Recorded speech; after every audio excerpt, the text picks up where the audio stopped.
গত কিছুদিন যাবৎ লক্ষ্য করা যাচ্ছে বাংলাদেশে শেখ হাসিনার ট্যাগ দেওয়ার রাজনীতি আবার পুনরায় ফিরে আসছে। একসময় শেখ হাসিনা বাংলাদেশে তার বিরুদ্ধে কোনো কেউ কথা বললে, কোনো দাবি উঠালে বা আন্দোলন করলে একটা ট্যাগ দিয়ে দিত, এটা স্বাধীনতা বিরোধী, পাকিস্তানের দালাল। এখন সেটা নতুন করে আবার আমদানি করেছে একটা গোষ্ঠী বাংলাদেশে। তাদের মতের বিরুদ্ধে গেলে অথবা তাদের ন্যারেটিভের বাইরে গেলে যে এইটা রয়ের এজেন্ট, ইন্ডিয়ার দালাল। এই রয়ের এজেন্ট আর ইন্ডিয়ার দালাল এই তকমা বাংলাদেশে এখন এমন এমন জায়গা লাগাচ্ছে, মনে হচ্ছে এমন পর্যায়ে যাবে যে বাংলাদেশের 18 কোটি মানুষের ভিতরে 17 কোটি রয়ের এজেন্ট আর ইন্ডিয়ার দালালে পরিণত হয়ে গেছে। কারণ সামাজিক যোগাযোগ মাধ্যমে একটা বাহিনী আছে, ওদের আচার আচরণ দেখলে মনে হয় ওরাই শুধু দেশপ্রেমিক, আর ওরা ছাড়া যারা আছে বাকি সবাই বাংলাদেশে দেশের বিরুদ্ধে দেশদ্রোহী বা ইন্ডিয়ার দালালি করে রয়ের এজেন্টে হিসেবে রূপান্তরিত হয়ে গেছে। বড় দুঃখজনক ব্যাপার হলো এই প্রক্রিয়াটা, এই ন্যারেটিভটা তৈরি হয় বাংলাদেশের বাইরে বিদেশে কোনো এক জায়গা থেকে। এখানে আসে সেটা আবার প্রয়োগ হয় কারো কারো নামের উপরে, যাদের অতি ইতিহাস, গণতন্ত্রের জন্য সংগ্রাম, দেশের স্বাধীনতা সার্বভৌমত্ব রক্ষার জন্য সংগ্রাম উজ্জ্বল, এবং এখনো তারা সেই গণতন্ত্রের জন্য, দেশের স্বাধীনতা সার্বভৌমত্ব রক্ষার জন্য সংগ্রাম করে যাচ্ছেন। এদের নামেও তারা রয়েল এজেন্টের তকমা লাগিয়ে দিচ্ছেন, ভারতের দালালের তকমা লাগিয়ে দিচ্ছেন। আমি আগে বলেছি, এমন লোকজনের নামের তকমা লাগিয়ে দিচ্ছেন, ধীরে ধীরে এমন পর্যায়ে পৌঁছে যাচ্ছে মনে হয় বাংলাদেশে এখন 18 কোটির ভিতরে 17 কোটি রয়েল এজেন্ট আর ইন্ডিয়ার দালাল। ইদানিং একটা রাজনৈতিক দলের নেতা স্পষ্ট করে বলে, বাংলাদেশ জাতীয়তাবাদী দলের নেতা সালাউদ্দিন, যিনি একসময় গত আমলে গুম হয়েছিলেন, গুম হওয়ার পরে 61 দিন গুম থাকার পরে ওনাকে ইন্ডিয়ার এক জায়গায় পাওয়া গেছে। সেখানে ইন্ডিয়ার পুলিশ তাকে অ্যারেস্ট করে তার নামে মামলা করেছে অবৈধ অনুপ্রবেশের দায়ে।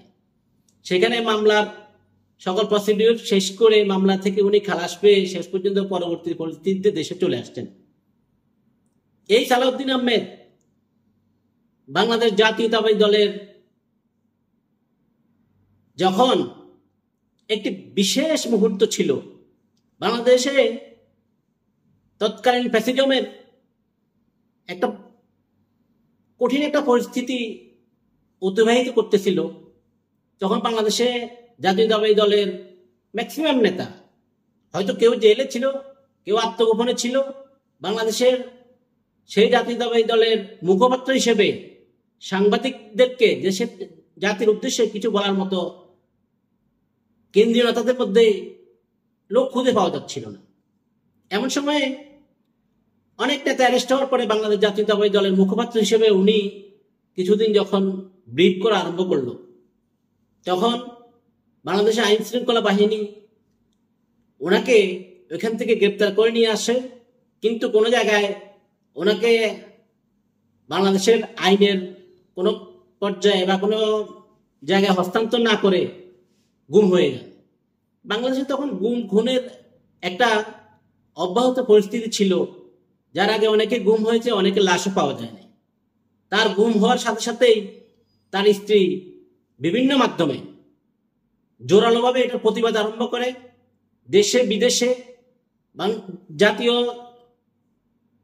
গণমাধ্যমগুলোতে এবং আন্তর্জাতিক গণমাধ্যমগুলোতে উনি সোচ্চার হয়ে ওঠেন, যার পরিপ্রেক্ষিতে হয়তোবা উনি জানে বা বেঁচে গিয়ে ইন্ডিয়ায় ওনাকে রেখে যাওয়া হয়।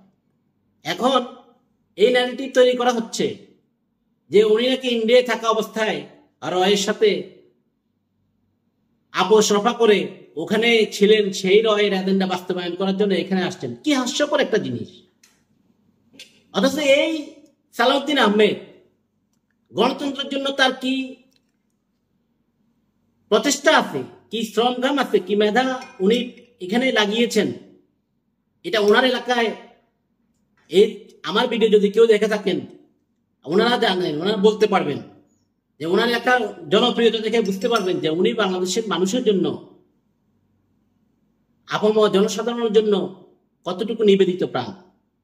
এবং আরেকটা কথা বলে রাখি, এই যে 24-এর যে গণ অভ্যুত্থান, এই গণ অভ্যুত্থানে উনি ইন্ডিয়া থাকা অবস্থায় এই গণ অভ্যুত্থানে যারা সম্মুখ সারিতে ছিলেন বিভিন্ন মাধ্যমে আমরা জেনেছি, এবং যারা এই গণ অভ্যুত্থানের সকল কর্মকাণ্ড পরিচালনায় বিভিন্ন জায়গা থেকে সহযোগিতা সাহায্য করেছিলেন, এই সালাউদ্দিন আহমেদ ওনাদের মধ্যে অন্যতম একজন ব্যক্তি ছিলেন। ডিটেলস অনেকে অনেকভাবে এটা ব্যাখ্যা করেছেন, আপনারা দেখেছেন। অথচ আজকে উনিও রয়ের এজেন্ট হয়েছে, ইন্ডিয়ার দালাল হয়ে গেছে। কারণটা কি? কারণ হলো উনি বিএনপির নেতা, উনি নির্বাচন চায়।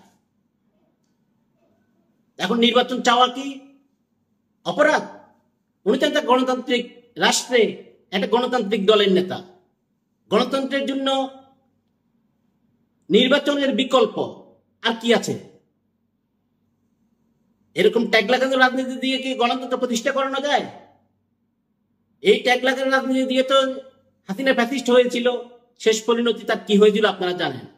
অতএব এই ট্যাগ লাগানো রাজনীতি করে আপনাদের পরিণতি কি হবে এটা এদের জাতি দেখবে। আশা করি এগুলো অনুধাবন করে এই সকল অপরাধনীতি থেকে দূরে সরে আসবেন। আরেকটি কথা উল্লেখ করি এখানে, এখন এটা রাজনৈতিক নেতার বাইরে আরেকজন বাংলাদেশে এখন এই ট্যাগের শিকার হয়েছে, সেটা হলো বাংলাদেশের সেনাবাহিনীর প্রধান। বাংলাদেশ সেনাবাহিনীর প্রধানও নাকি রয়ের সুরে কথা বলে, ইন্ডিয়ার দালাল হয়ে গেছে। তাও আমাদের দেশের জনগণই এটা বলতেছে। আমি শুধু সেনাবাহিনীর প্রধানের অতীত কোনো ইতিহাস আপনারা সবাই জানেন, যারা সেনাবাহিনীতে আছে তার ব্যক্তিগত কর্মকাণ্ড, তার ব্যক্তিগত চরিত্র, আচার আচরণ, এগুলো সেনাবাহিনীর লোকেরাই জানেন।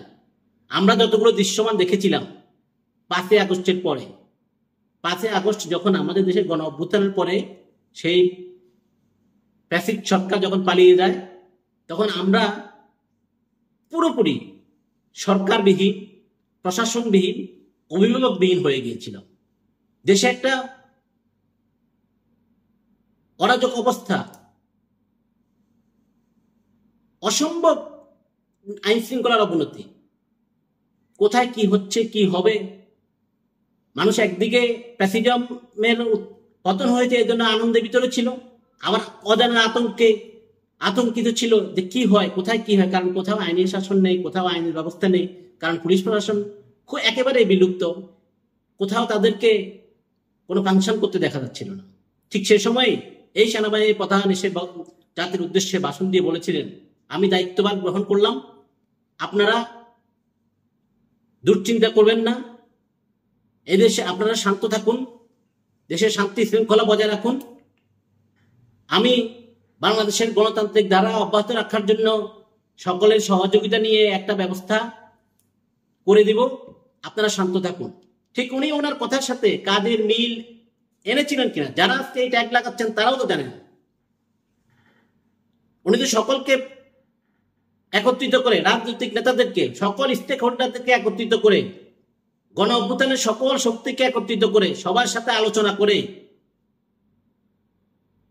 গণতান্ত্রিক দ্বারা বাংলাদেশ ফিরে আসার জন্য উনি কি প্রচেষ্টা করেছেন কি করেছেন না এই দেশের মানুষ তো জানে, আপনারাও জানেন। যদি ওনার ভিতরে কোনো খায়েশ থাকতো তাহলে তো উনি সেই খায়েশ সেই সময় পূরণ করার সুযোগ পেয়েছিলেন। সে সময় যদি উনি এই ধরনের কোনো খায়েশ পূরণ করার জন্য প্রচেষ্টা চালাতেন তাহলে আমার মনে হয় তখন মেজরিটি% লোক ওনাকে সমর্থন দিতেন। কিন্তু উনি তখন স্পষ্ট বলেছেন বাংলাদেশ সেনাবাহিনী এদেশে ক্ষমতায় আসতে চায় না, বাংলাদেশ সেনাবাহিনী চায় এদেশে গণতান্ত্রিক দ্বারা অব্যাহত থাকুক, এবং গণতান্ত্রিক দ্বারা অব্যাহত থাকার জন্য যতটুকু সহযোগিতা করার দরকার সেনাবাহিনী ততটুকু সহযোগিতা করে যাবে। এবং কিছুদিন পরে উনি একটা নির্বাচনের ব্যাপারে উনি একটা কথা বলেছিল যে 18 মাসের ভেতরে যেন একটা নির্বাচনের ব্যবস্থা করা হয়। সেই কমিটমেন্ট অনুযায়ী হয়তো উনি ইদানিংকালে এসে আবার সেই কথাই উচ্চারণ করলো যে ডিসেম্বরের ভিতরে নির্বাচন হতো। তো উনি নির্বাচনের কথা বলেছে, উনি তো কাউকে জোর করে ক্ষমতা আসার জন্য বলে নাই। কিন্তু ওনাকে বলা হচ্ছে উনি প্যাসিফদেরকে পুনর্বাসন করার জন্য চেষ্টা করতেছেন। উনি ইন্ডিয়ার যে উদ্দেশ্য, সে উদ্দেশ্য হাসিল করার জন্য তাদের দালালি করতেছেন। এই সকল কথা বলে বাংলাদেশের এক্সিস্টিং সেনাবাহিনীর প্রধানকে ছোট করলে এদেশ কি বড় হবে? অবশ্যই না। অতএব এই সকল ট্যাগ লাগানোর আগে দেশের গণতন্ত্র, দেশের স্বাধীনতা, সার্বভৌমত্বের কথা চিন্তা করবেন। আপনারা এদেশেরই নাগরিক, নিজেদের হীন স্বার্থ চরিতার্থ করার জন্য এদেশের গণতন্ত্রকে ব্যাহত করবেন না, এই আশা রেখে বিদায় নিলাম। আসসালামু আলাইকুম।